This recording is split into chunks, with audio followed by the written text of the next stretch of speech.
Welcome aboard, Trailblazer, to another episode of the Star Rail Fashion Gazette, the show where we get into the nitty-gritty details of your favorite character's visual design and explore Hoyoverse's hot, cold, and sometimes questionable takes on fashion and design. Today on the show, we have Kafka. She likes coats.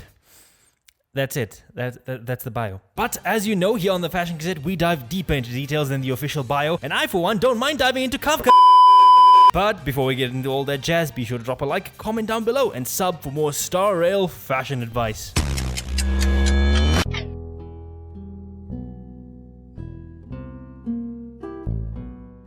It was another rainy afternoon in the fall of 23. No story quests and no stellar jades. Only thing keeping me company was strawberry milk and the endless grind for relics. Seemed like no one wanted to watch the channel anymore. No one wanted to watch a professional. I started to consider a career in something a bit more lucrative. Maybe Genshin Impact? Hi, Astral Expressers. That's when trouble knocked on the door. I knew who she was, I knew what she wanted, and I knew she was trouble. But I gave her my wallet anyway. Well, you caught me.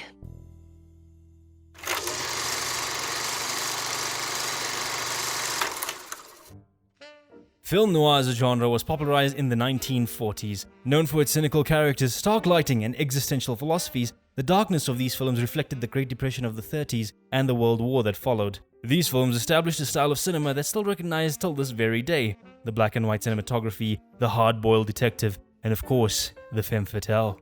A mysterious, beautiful, and seductive woman who charms men into a web of deceit and often leads them down a dangerous path.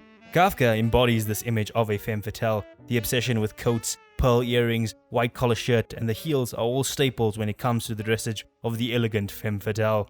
Throw in the monochromatic color palette and the form-fitting leggings, and you got a woman dressed to kill. Not to mention, her weapons seem inspired by other femme fatales like the bride's katana from Kill Bill and Revy's pistols from Black Lagoon. All the same, a femme fatale isn't just defined by what she wears or what she kills with, but also her role in the story. These women are typically seen as villainous, or at the very least, morally ambiguous. They are known to have an elegant and enchanting nature that seductively draws you in with mystery and danger, like a fly caught in a web. They never truly show their intentions until it's too late, which makes them the perfect inciting characters in the film noir genre. As a matter of fact, several references are made to film noir in Kafka's trailer. Towards the end, just before her ult, we see a 1940s projector reel that flashes several phrases such as MacGuffin, oniric, and non-linear structure before it cuts to Finn. These are literary devices popularized by the film noir genre and were standard in that style of storytelling. The first and most obvious is the MacGuffin, which was an object or element in the story that drives the plot forward, but in of itself does not serve any real purpose. These were usually secret plans or mysterious packages that drove the hard-boiled detectives to investigate, but ultimately were never really relevant to the story itself. Think the briefcase from Pulp Fiction. On the other hand, non-linear structure is a narrative technique where the storyline is presented out of chronological order, usually through flashbacks or flash-forwards. Film noirs use these to create suspense, mystery, and dramatic irony in the cases that the detectives were investigating. Lastly, oniric structure is when a film uses dreamlike visuals to explore the concepts of memories and human consciousness.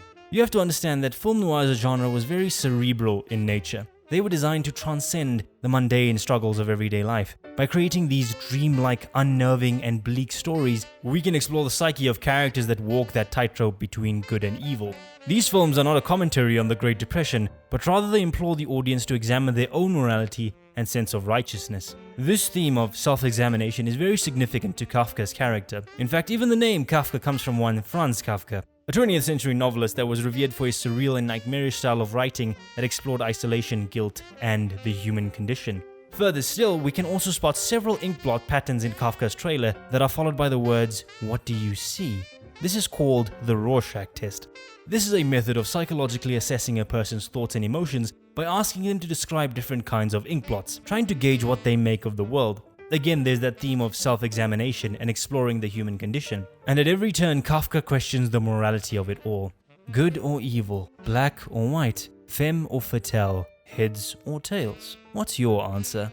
And by asking those questions, she draws you into her opera of fate.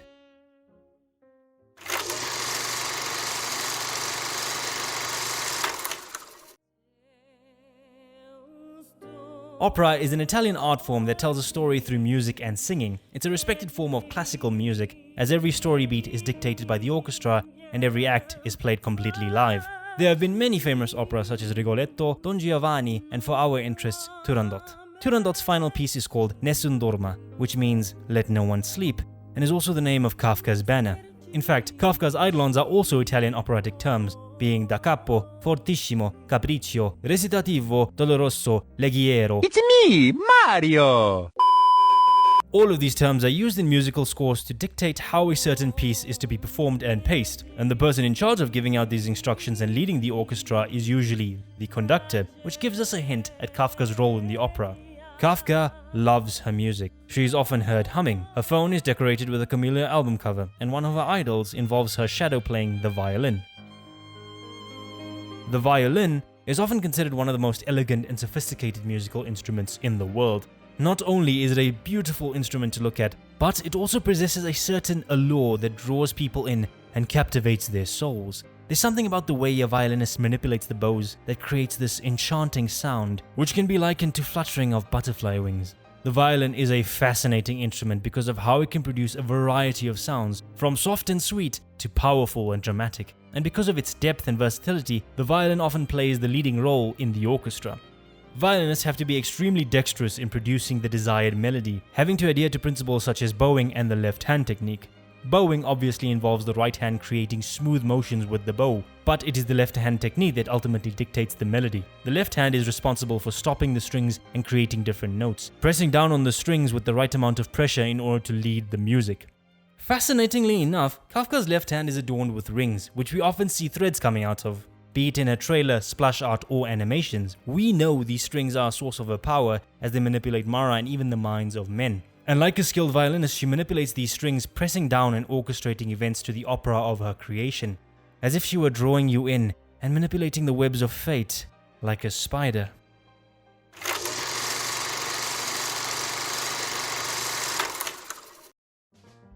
While space and time are practically infinite, and yet right here, right now, we find ourselves together. That's the nature of destiny. It creates a miracle but convinces you of an accident. The spider is what brings Kafka's design together. The intricate beauty of its webbing draws you in like the whispers of a Femme Fatale or the melody of a violin. But once you realize which opera you've become a part of, there's no escaping it.